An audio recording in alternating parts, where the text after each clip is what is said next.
Pape Serigne Sarr Biteye. Je suis l'actuel coordonnateur de la police municipale de Kaolack, la commune de Kaolack. C'est par rapport à l'organisation qui s'est passée par les années précédentes.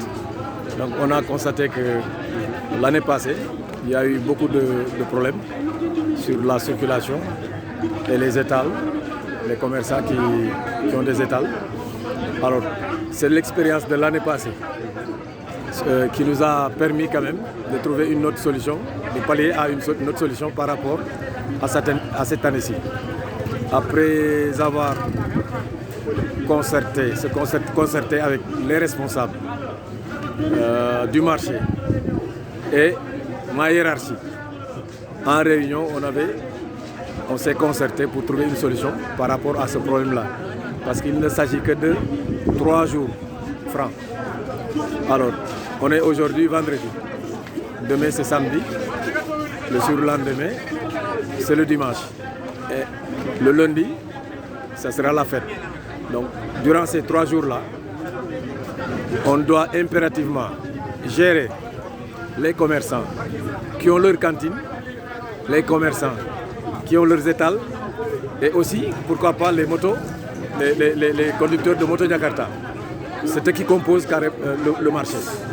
Donc, pour qu'il y ait quand même vraiment une entente parmi ces 3 entités-là, on est obligé quand même de se déployer sur le terrain, essayer quand même de trouver une solution pour que tout le monde y trouve leur compte. On a vu que l'année dernière, quand on a barré l'entrée de la route aux premières portes, on a vu que non seulement il n'y avait pas de circulation, aucun véhicule ne passait, mais les commerçants qui ont leur cantine à l'intérieur du marché se permettaient aussi de sortir et de venir sur la voie, faire des étals, ce qui veut dire que les commerçants, les petits commerçants qui ont leurs étals déjà, qui n'ont pas de cantine, n'y trouvaient pas leur compte.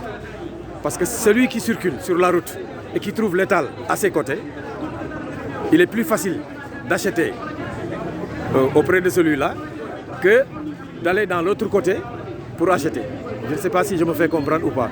Raison pour laquelle, cette fois-ci, après multiples réflexions et après avoir tenu des réunions avec la hiérarchie, on a vu juste, n'est-ce pas, de mettre des barrières. Quand on mettra des barrières et qu'on laisse carrément les véhicules et les motos circulent, il n'y aura pas d'étal sur la route. Et ceux qui sont de l'autre côté et qui ont un petit commerce peuvent y trouver leur compte. Voilà ce qui fait que cette année-ci, vous avez vu tout au long de la route, de la première porte jusqu'à la dernière, qui est la 3e, on a eu à mettre des garde-fous, n'est-ce pas, pour mieux organiser et que tout le monde puisse y trouver leur compte. Et tout ça, sous les directives quand même de Michel le maire, M. Serigne Mboup, et l'actuel secrétaire général, M. Moustapha Dieng. Bon, en fait, ce n'était pas du tout facile, parce que les motos Jakarta, ils ont leur arrêt. Et tout au long de la route, je pense qu'il y a 2 arrêts tout au long de la route. Un arrêt au milieu, et dès l'entame, à la première porte, il y avait aussi un arrêt. Donc pour les faire déplacer, vous savez très bien qu'ils sont non seulement compliqués, mais ils sont très têtus.